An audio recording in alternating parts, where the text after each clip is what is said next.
नमस्कार दर्शक बंधु मु तपस्विनी आज आम कथा परफेक्शन विषय रे। परफेक्ट सब कथार सिद्धता हासिल करवा सब जिनस परफेक्ट हो संपूर्ण हो दरकार से जिनस कम से मनीष सब परफेक्ट हो दरकार मु सब परफेक्ट हो दरकार ये विषय कथा हवा। परफेक्ट सबुथिरे परफेक्ट हबार जो इच्छा आउ सबुथिरे परफेक्ट न हो पार जो डर ये सब चिंताधारा ये सब माइंड प्रोग्रामिंग आउ भय कौट आसूँ एक्चुअली ये सब सबुथिरे पारंगम न हो पार जो जंत्रणा जो भय कहीं आम भितर आउ गभीर भाव भी ए भय अच्छी आम भितर ए इच्छा आम भितर अच्छी हेले परफेक्ट हवा प्रकृत गोटे इल्यूजन प्रकृत गोटे भ्रम आमको गोटे लिस्ट धरा जाइए जे एमती कर सेमती कर तेबे जाई परफेक्ट हवा तुम तेबे जाई तुमको लव मिल केयर मिल अटेंशन मिल मनी मिल प्रकृत में सेमती किसी भी नुहे ये सब माया गोटे इल्यूजन परफेक्ट हबार परफेक्ट सबकि कर जो चिंताधारा आमर जो इच्छा से सब प्रकृत में गोटे इल्यूजन आउ किसी भी नुहे किंतु हाँ ये कष्ट जे मु परफेक्ट नुह मु सर्वगुण संपूर्ण नुह मु सबुथ सिद्ध नुह ये कष्ट ये डर आम भर प्रकृत अच्छी आ तार प्रकृत कारण हूँ आम निज सह निजक विच्छेद कर देचे निज आत्मा सह निजक कट कर देचे निजक विच्छेद कर देचे परमात्मा सह निजक दूरे देचे ये आमर कोर वुंड मूल गभीर जंत्रणा जहाँ आम आत्मा आमको अनुभव कराए कि तू परफेक्ट नुह कारण तू जहाँ एबे अच्छु तू प्रकृत में से नुह अन्य मानक देखी निजको सेमती करने को लगी पड़ुछु तू अन्य मानक परि हबाको प्रयास करुछु तू सब बेले से तू परफेक्ट नुह आउ आमे अन्य मानक पाई ही आमे सब कथारे मुखा पिंधि बुलुछे सारा जीवन जन्म पर जन्म आमे मुखा पिंधि ही बंचुचे सब बेले नीलवर्ण श्रृगाल परी कहले चले जहाँ आमे अन्य को देखी निजको परफेक्ट नुह बोली डरी आसुचे से सब प्रकृत में मूल्यहीन कहवा गले चलो मूल्यहीन हे से सब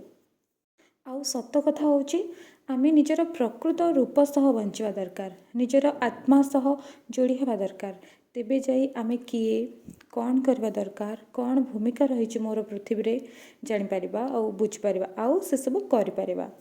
आम आत्मा ही आमर प्रकृत रूप प्रकृत परिचय जहाँ मो आत्मा कहब सेटा ही मो प्रकृत रूप मो प्रकृत गुण मो प्रकृत काम तो अन्य को इम्प्रेस करने अन्य को खुशी करने अन्य मानक प्रिय होगापाई निज आत्मार गुण को भूली केबे भी मुखा पिंधनी आम प्रायतः सब बेले मुखा पिंधि रहू अन्य मानक आगे परफेक्ट होगापाई तांको जहाँ पसंद सेया करूँ जेहेतु से सब आम निज आत्मार गुण नुह तो आम न्याचुराल रही पारुना आउ मुखा पिंधु जहाँ को जेमती पसंद ता आगे से मुखा पिंधु घरे परिवार आगे गोटे मुखा बंधु सांग साथी गोटे मुखा पड़ोशी साई पड़िशा आउ बंधु बांधव घर बंधु बांधव तांको आगे गोटे मुखा आउ शेष सोसाइटी आगे भी गोटे अलग मुखा पिंधिकी आम रहू आउ आमे थकी जाऊ चिड़ी जाऊ अशांति रहू केते अभिनय कर केते मुखा पिंधिब केते मिछ कहब केते मिछ हसिब प्रकृत रे निजर ओरिजिनल रूप को लुचेई अभिनय करवा समस्त आगे बहुत कष्ट बहुत कष्ट आमे आम अशांति हबार मुख्य कारण आमे निजर प्रकृत रूप सह बंची न थाउ खाली अभिनय करूँ रूप रंग जाति धर्म धनी गरीब मटेरियल ग्रोथ ये सब को देखे हबार आमे इत्ते हजि जाइछे जे निज आत्मा सह निजको दूरे रखीचे परमात्मा ठारो भी निजको दूरे रखीचे तो एठी गोटे साधारणतः भाव गोटे कष्ट समस्त भाव सृष्टि होता है जोटा हूँ अशांति शांति मिलेनी आ शांति कहीं मिलेनी कारण आम परफेक्ट नुह आ परफेक्ट कहीं नुह कारण आम निजर ट्रू नेचर सह जड़ित नुह कहीं ट्रू नेचर को जापारूँ आउ अन्य को देखि भ्रमित होचु कारण निज आत्मा सह आम जोड़ी हैनु निज आत्मा को शुणुनु तो प्रथम स्टेप नबा जे ମୁଖା ପିନ୍ଧିବା ବନ୍ଦ କରିବା, ଅନ୍ୟକୁ ଇମ୍ପ୍ରେସ୍ କରିବା ବନ୍ଦ କରିବା, ଯାହା ନିଜକୁ ପସନ୍ଦ ସେୟା କରିବା, ନିଜ ପସନ୍ଦର ପିନ୍ଧିବା, ନିଜ ପସନ୍ଦର ଖାଇବା, ଯାହା ନିଜକୁ ପସନ୍ଦ ସେଇଟା କରିବା। ଆଉ ବର୍ତ୍ତମାନ ନିଜେ ଯେମିତି ଅଛେ ସେମିତି ନିଜକୁ ଗ୍ରହଣ କରିବା, ଆକ୍ସେପ୍ଟ କରିବା ନିଜକୁ, ଯେତିକି ମୋ ଗୁଣ ଦୁନିଆ ଲୋକଙ୍କୁ ପସନ୍ଦ ଆସୁ କି ନ ଆସୁ, ପରଫେକ୍ଟ ନ ଲାଗୁ, ବର୍ତ୍ତମାନର ମୋ ରିଆଲିଟି, ମୋ ରିଅଲ୍ ନେଚର୍ ଯଦି କାହାକୁ କଷ୍ଟ ଦେଉଛି, ଯଦି ପ୍ରୋବ୍ଲେମ୍ କରୁଛି କାହାକୁ, ତ ସେ ପ୍ରୋବ୍ଲେମ୍ ସେ ରେସ୍ପନ୍ସିବିଲିଟି ସେ ଲୋକର ହିଁ। ମୁଁ ସେଥିରେ ଟେନସନ୍ ନେବିନି ଯେ ମୁଁ ପରଫେକ୍ଟ ନୁହଁ, ସେଥିପାଇଁ କି ମୋତେ ମୁଖା ପିନ୍ଧିବାକୁ ପଡ଼ିବ, ତାକୁ ଯାହା ପସନ୍ଦ ମୋତେ ସେଇଟା କରିବାକୁ ପଡ଼ିବ, କାରଣ ତାକୁ ପ୍ରୋବ୍ଲେମ୍ ହେଉଛି ମୋ ଅରିଜିନାଲ୍ ନେଚର୍ ସହିତ, ତ ସେଇଟାକୁ ଆମକୁ ବନ୍ଦ କରିବାକୁ ପଡ଼ିବ। ତ ଏଇଠି ଆମେ ପ୍ରଥମ ଷ୍ଟେପ୍ ନେବା ଯେ ବର୍ତ୍ତମାନ ପରିସ୍ଥିତିରେ ମୁଁ ଯେମିତି ଅଛି, ଯାହା ବି ଅଛି, ଯେମିତି ରୂପ ଅଛି, ଯେମିତି ରଙ୍ଗ ଅଛି, ଯେମିତି ଗୁଣ, ଯେମିତି ଭାବନା ମୋର ଅଛି, ସେ ସବୁକୁ ମୁଁ ବିନା ଦ୍ୱନ୍ଦ୍ୱରେ ନିଜକୁ ଗ୍ରହଣ କରିବି, ଆଉ ନିଜର ଅରିଜିନାଲିଟିକୁ ବିନା ଦ୍ୱନ୍ଦ୍ୱରେ ନେଇକି ବଞ୍ଚିବି। ଆଉ ଆଜିଠାରୁ ମୁଖା ପିନ୍ଧିବି ନାହିଁ, ଆଜିଠାରୁ ମୁଖା ପିନ୍ଧିବା ବନ୍ଦ, ଅନ୍ୟମାନଙ୍କ ଆଗରେ ଆକ୍ଟିଂ କରିବା ବନ୍ଦ, ଅଭିନୟ କରିବା ବନ୍ଦ। ଓକେ, ଏଇଟା ରହିଲା ପ୍ରଥମ ଷ୍ଟେପ୍ ଯେ ନିଜକୁ ଗ୍ରହଣ କରିବି ଆଉ ମୁଖା ପିନ୍ଧିବିନି। ଆଉ ଆପରେ ନେକ୍ସଟ ଷ୍ଟେପ୍ ହେଉଛି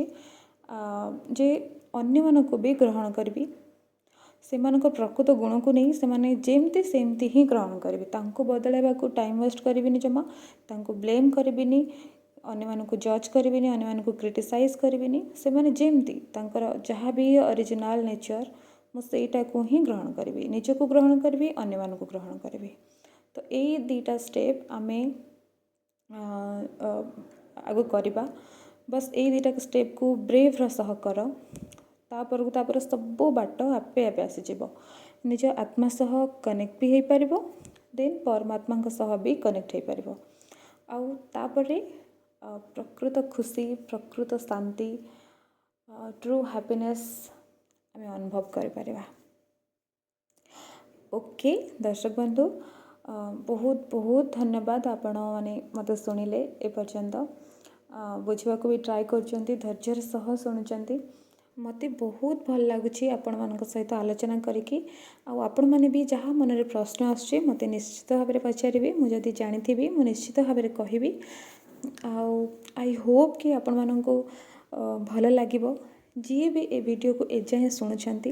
ସେମାନଙ୍କର ଆତ୍ମଶୁଦ୍ଧି, ଆତ୍ମ ଉନ୍ନତିରେ ସାହାଯ୍ୟ କରିବ, ନିଜ ପ୍ରତି ଆଉ ଦୁନିଆ ପ୍ରତି ଏକ ନୂଆ ଆଉ ସ୍ୱଚ୍ଛ ଦୃଷ୍ଟିକୋଣ ଆଣିଦେବ। Thank you so much. ଏବେ ରହୁଛି,